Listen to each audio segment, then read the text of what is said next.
আমরা দেখতে পেলাম দুয়ারে এমএলএ নামে একটা প্রোগ্রাম করেছিল আমাদের কোষপুকুর গ্রামে।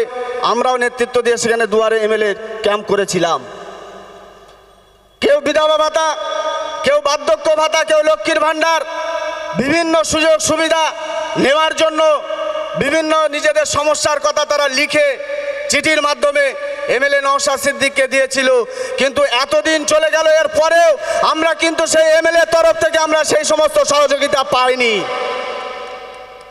তাহলে মানুষ কিসের জন্য ভোটটা দিয়েছিল? একটা এমএলএকে মানুষ ভোট দিয়েছিল কিসের জন্যে?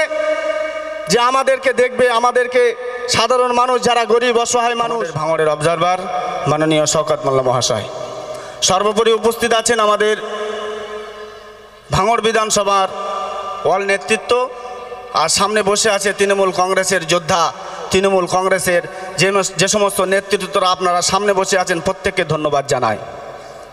আজকে আমি ইন্ডিয়ান সেকুলার ফ্রন্ট অর্থাৎ আইএসএফের একজন সক্রিয় কর্মী ছিলাম, চালতেবেড়িয়া জিপির কেশিয়ারও ছিলাম। কিন্তু আজকে আপনাদের মনে জাগতে পারে প্রশ্ন যে ভাই তুমি চালতেবেড়িয়া জিপির কেশিয়ার ছিলেন, আইএসএফ থেকে জিতেছেন, কেন আজকে তৃণমূল কংগ্রেসের এই স্টেজে, তৃণমূল কংগ্রেসের মাইকে, তৃণমূল কংগ্রেসের ব্যানারে কেন আপনি আজকে কথা বলছেন? আমরা এটাই বলতে চাই যে ভাঙড়ের জনগণ, সাধারণ মানুষ, আমরা যারা নেতৃত্ব দিয়েছিলাম, আমরা চেয়েছিলাম যে ভাঙড়ের মানুষ রাস্তাঘাট থেকে শুরু করে বিভিন্ন রকমের যে উন্নয়ন, সেই উন্নয়নের কথা আমাদের কানে বিভিন্নবার শুনিয়েছিল। আমরা ভেবেছিলাম হয়তো সত্যি আমরা যদি একটাবার, অনেক এমএলএকে তো জিতিয়েছি, নওশাদ সিদ্দিককে যদি একটাবার জেতাতে পারি, হয়তো ভাঙড় হয়তো রোল মডেল হবে, হয়তো ভাঙড়টা একটা নিউ টাউনের মতো দেখা যাবে। কিন্তু তারপরে আমরা দেখতে পেলাম দুয়ারে এমএলএ নামে একটা প্রোগ্রাম করেছিল আমাদের কোষপুকুর গ্রামে।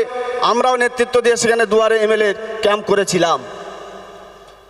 কেউ বিধবা ভাতা, কেউ বার্ধক্য ভাতা, কেউ লক্ষ্মীর ভাণ্ডার, বিভিন্ন সুযোগ সুবিধা নেওয়ার জন্য বিভিন্ন নিজেদের সমস্যার কথা তারা লিখে চিঠির মাধ্যমে এমএলএ নওশাদ সিদ্দিককে দিয়েছিল। কিন্তু এতদিন চলে গেল, এর পরেও আমরা কিন্তু সেই এমএলএ তরফ থেকে আমরা সেই সমস্ত সহযোগিতা পাইনি।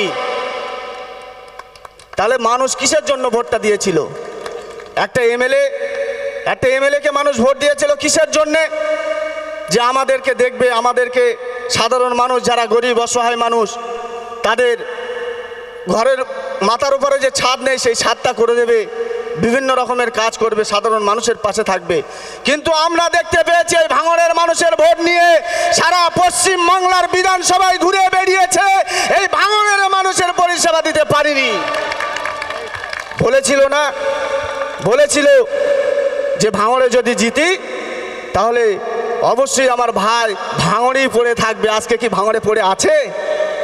বলুক বুক থেকে যে আমি ভাঙড়ে পড়ে থাকি, মাসে কবার আসে নিজেই বলুক। আর 5 বছর পরে লিফলেট আকারে প্রত্যেক বাড়িতে বাড়িতে পৌঁছে দেবে বলেছিল, তাই তো? আর বেশি দিন সময় নেই। আমাদের চোখে দেখা, আমরা যা দেখতে পাচ্ছি, ভাঙড়ের মানুষ সেটাই তো দেখতে পাচ্ছে, সবাই দেখতে পাচ্ছে। কয়েকটা হাই মার্সের লাইট ছাড়া আর কিছু আর দেখতে পায় না। সেই লিফলেটে কি লেখা থাকে তো আমরাও দেখতে চাই, সবাই দেখবে সেই লিফলেটে যে 5 বছরে দুয়ারে এমএলএ করার পরে 5 বছরে ভাঙড়ের মানুষ ভোট দিয়ে এমএলএ তৈরি করেছে। সেই এমএলএ কি করেছে না করেছে, শুধু নামে তালপুকুর ঘটি দেবে না, ওটা বললে আর হবে না। লম্বা চওড়া বক্তব্য নয়, সামনে আসছে আমাদের বিধানসভা ভোট। আমরা চাই এই ভাঙড় থেকে তৃণমূল কংগ্রেসের পতাকায় ঘাস ফুল চিহ্নে এই ভাঙড় থেকে আমরা বিধায়ক তৈরি করতে চাই, ঠিক তো না ঠিক?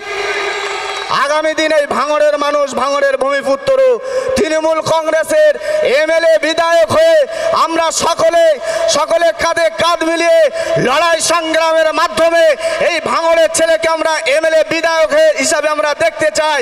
আর ভাঙড়ের যে উন্নয়ন আজকে আমাদের সামনে বসে আছেন ক্যানিং পূর্বের বিধায়ক, আমাদের ভাঙড়ের মাত্র একজন অবজারভার, তিনি দায়িত্ব নিয়েছে, যে কাজ করেছে আমাদের এমএলএ কে, আমরা এই ভাঙড়ের এমএলএ কে যে শওকত মোল্লা মহাশয় এই 2-2.5 বছর দায়িত্ব নিয়ে ভাঙড়ের দায়িত্ব নিয়ে যে উন্নয়ন করেছে, আপনি 5 বছর হতে যায় কি উন্নয়ন করেছেন আপনি আপনার স্টেজ করে এরকম বলুন না যে এই উন্নয়ন আমরা করেছি। আজকে শওকত মোল্লা রাস্তাঘাট, ঢালাই রাস্তা, ড্রেন, তারপরে সাবমার্শাল দিয়ে পানি জল খাওয়ার জন্য মানুষের যে উপকার করছেন, এর জন্য আমরা শওকত মোল্লা মহাশয়ের কাছে আমরা কৃতজ্ঞ। আমাদের নেত্রী মমতা বন্দ্যোপাধ্যায়ের কাছে আমরা কৃতজ্ঞ। প্রত্যেককে ধন্যবাদ জানাই। আগামী দিন লড়াই হবে, লড়াই সংগ্রামের মাধ্যমে আবার এই ভাঙড়ে তৃণমূল কংগ্রেসের পতাকা ফতফত করে উঠবে এবং এই ভাঙড়ের মানুষ তৃণমূল কংগ্রেসকে ভোট দিয়ে আগামী দিনে এমএলএ নির্বাচন করবে, এই আশা, এই আকাঙ্ক্ষা রেখে আজকে বক্তব্য আমার এখানেই সমাপ্ত করছি। জয় হিন্দ, বন্দে মাতরম, তৃণমূল কংগ্রেস জিন্দাবাদ, মমতা বন্দ্যোপাধ্যায় জিন্দাবাদ, আমাদের সেনাপতি মাননীয় শওকত মোল্লা মহাশয় জিন্দাবাদ। অসংখ্য অসংখ্য ধন্যবাদ হাফেজ সাহেবকে তার মূল্যবান বক্তব্য রাখার জন্য।